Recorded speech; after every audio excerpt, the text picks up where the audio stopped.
Hello student. तो आज के लेक्चर में हम आपको बताते हैं problems on confirmation.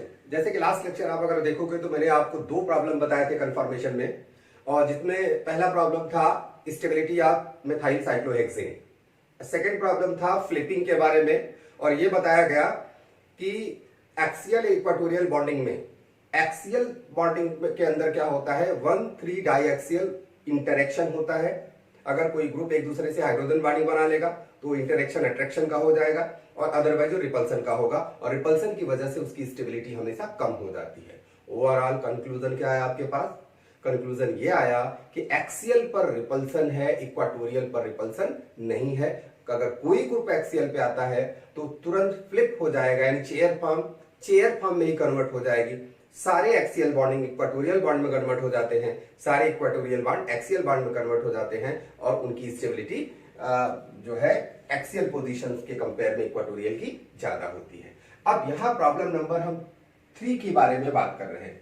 Problem number 3 में हम 1,3 बात करते हैं 1,2 डाइमेथिल साइक्लोहेक्सेन। अगर आपके पास 1,3 डाइमेथिल साइक्लोहेक्सेन है तो पॉसिबिलिटी देखिए क्या क्या बनेगी। हो सकता है कि दोनों ग्रुप कहां लगे हों, एक्सियल पोजीशन पर, यानी ए। हो सकता है दोनों ग्रुप कहां लगे हों, इक्वाटोरियल पोजीशन पर, यानी कहां पे, ई।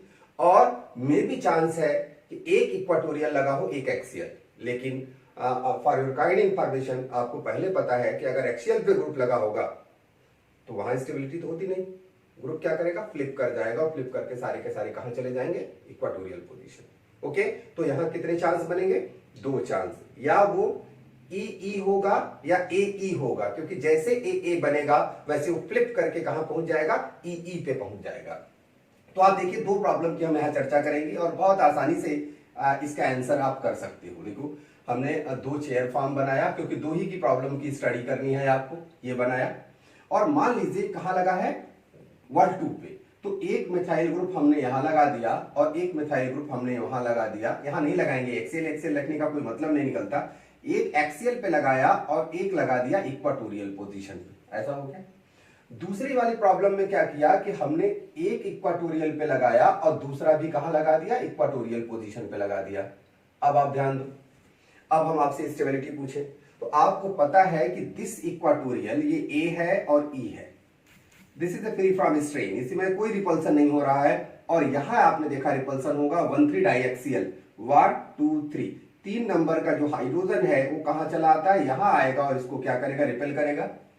1 2 3, 3 नंबर का हाइड्रोजन यहां आएगा और इसको क्या करेगा, रिपेल करेगा। तो दैट इज वाई ये हो गया हमारा ए।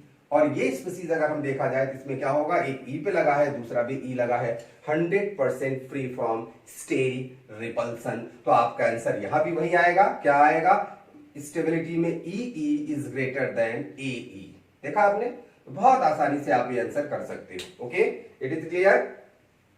चलिए प्रॉब्लम नंबर 4।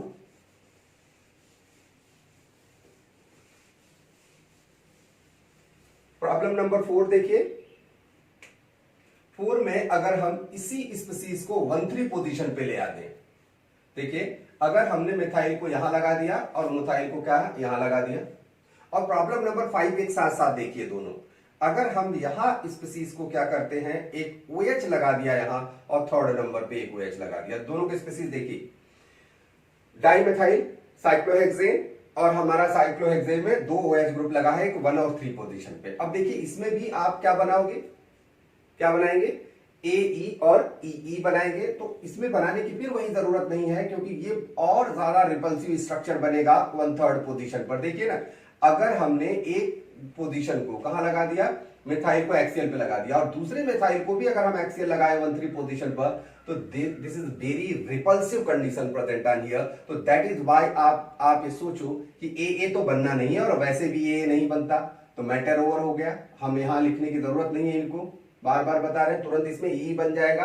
तो एक ए पे लगाया और तीसरे नंबर पर एक कहां लगा देते हैं, ई पे लगा देते हैं। तो एक का रिपल्सन है मगर दूसरे का रिपल्सन नहीं है, और दूसरा हम कहां लगा सकते हैं, दोनों ई पे लगा सकते हैं। आपने देखा, यानी एक ग्रुप अगर हमने CH3 यहां लगाया और दूसरा हमने CH3 यहां लगाया, 100% फ्री फ्रॉम रिपल्सन। क्लियर। तो आपने देखा कि ए और ई हुआ और ए और ई हुआ, अगेन आंसर आपका आया ई इज ग्रेटर देन ए। आया ना आंसर। तो इस तरीके से इसमें कोई प्रॉब्लम नहीं आएगी, बहुत आसानी से एक आंसर को बहुत आसानी से आप कर सकते हो। ओके, लेकिन ये प्रॉब्लम आप देखिए, ऐसे प्रॉब्लम आपको कंफ्यूज कराने के लिए होते हैं। इसमें आप देखो कि अगर हम अब से 1/3 पोजीशन है, 1/3 पोजीशन की सबसे ज्यादा रिपल्सिव कंडीशन कौन होगी?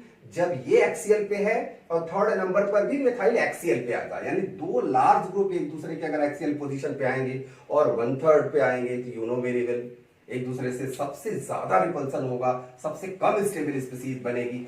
बट कंपेयर फ्रॉम दिस एकदम अपोजिट कंडीशन देखिए, अगर एक OH ग्रुप हमने यहां लगाया और दूसरा OH ग्रुप उसके ए पे अगर हमने लगा दिया, आप सोचो उसके ए पे लगा दिया, तो they are able to form the hydrogen bonding. देखा आपने, यानी वही कंडीशन जो सबसे अनस्टेबल हुआ करती थी, यही कंडीशन यहां सबसे ज्यादा स्टेबल वाली कंडीशन पे हो रहा है ना। तो इस तरीके से आप ये समझने की कोशिश करो कि अब नंबर किसका आया? सबसे ज्यादा स्टेबल आया। बाय द वे कौन कौन आया? ए और ए। देखा, ये सबसे ज्यादा स्टेबल हो गया। अब उसके बाद क्या होगा बताओ? उसके बाद बहुत आसानी से समझ सकते, वही पुराना आपका आंसर आएगा। क्या आएगा? जो पहले आता रहेगा ए ई, फिर बाद में क्या आएगा? ई ई आएगा। लेकिन ए ए इसमें अनफॉर्चुनेटली आया, जो कभी आंसर हम नहीं लिखते थे। अब ये फ्लिप करेगा, ई पे जाएगा, मगर ई पे हाइड्रोजन बॉन्डिंग तो पॉसिबल नहीं है, केवल ए पे हाइड्रोजन बॉन्डिंग पॉसिबल है। दैट इज बाय ए होगा, फिर वही कंडीशन आएगी ई होगा, और लास्ट में क्या होगा? ए ई होगा। Okay, clear? तो आपने देखा ये एक अलग स्पेशल स्पीसीज था जिसमें एक्सियल ज्यादा स्टेबल हो गया due to intramolecular hydrogen bonding. Clear? चलिए प्रॉब्लम नंबर 6 में देखिए, प्रॉब्लम आप क्या करेंगे? अब प्रॉब्लम नंबर 6 में देखिए, हम अब यही कंडीशन हम 4 पे ले जाते हैं। अगर हमने OH नहीं, मान लो हमने यहां मिथाइल ग्रुप यहां लगाया और मिथाइल ग्रुप यहां लगाया। अब आप सोचो, ये दोनों नदी के दो किनारे हैं जो आपस में कभी नहीं मिल पाएंगे। अगर आप चाहे इसको इक्वेटोरियल पे लगा दो या एक्सियल पे लगा दो, तो बिल्कुल टर्मिनल पे लगे होते हैं, तो आपको कोई टेंशन नहीं लेना है। आपका आंसर फिर वही हो जाएगा, ई ज्यादा स्टेबल होगा किससे? ए से। ए बनेगा नहीं, बनेगा तो फ्लिप कर जाएगा फट से, कोई प्रॉब्लम ही नहीं आएगी। अब क्वेश्चन नंबर 7 में आप देखने की कोशिश करो। क्वेश्चन नंबर 7 हम ये बताते हैं कि यही अगर OH लगा दें हम, देखा, यही अगर हम OH लगा दें, यहां OH लगाने का हमारा पर्पस क्या है? Because the both group are able to form the hydrogen bonding to each other, बस और कोई पर्पस नहीं है। अगर ऐसा कोई ग्रुप आ गया कि 1/4 पोजीशन हाइड्रोजन बॉन्डिंग बना ले, तो मैंने आपको पहले बताया ये दोनों नदी के किनारे हैं। अगर आप कोई चेयर और बना लो, तो आप सोचो ये कहां लगा, ये कहां लगा, चाहे एक्सियल पे लगा हो, इक्वाटोरियल पे लगा, क्या कभी मिल सकता है कि आपस में? पॉसिबल नहीं है कि आपस में मिल जाए। जब पॉसिबल नहीं है आपस में मिल जाए, तो इसका मतलब इसका आंसर क्या आएगा? इसका आंसर तो फिर वही आ जाएगा, सबसे ज्यादा स्टेबल क्या हुआ? ई हुआ, फिर ए हुआ। लेकिन फॉर योर काइंड इंफॉर्मेशन, ऐसी प्रॉब्लम में एक नई बात जो आती है, क्या आती है, वो चीज आपको ध्यान देना है। वो क्या ध्यान देना है? ऐसे कंडीशन में बोट ज्यादा स्टेबल हो गया चेयर से। आप ये समझने की कोशिश करो, क्योंकि यहां जो हाइड्रोजन होती है, इनके बीच में क्या है? Hydrogen bonding. Hydrogen bonding 1/4 position पर only possible in boat form. तो ऐसे कंडीशन में आप एक बात जरूर लिखेंगे कि बोट अब ज्यादा स्टेबल हो गया चेयर से, एक नई प्रॉब्लम आ गई। ठीक, बोट ज्यादा स्टेबल हो गया चेयर से, एक नई प्रॉब्लम आ गई।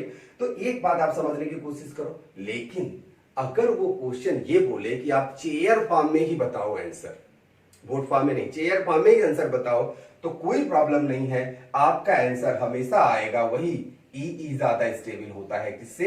ए से, है ना। लेकिन चेयर फॉर्म में से ज्यादा स्टेबल ऐसी कंडीशन में बोट फॉर्म होता है। Okay, it is clear?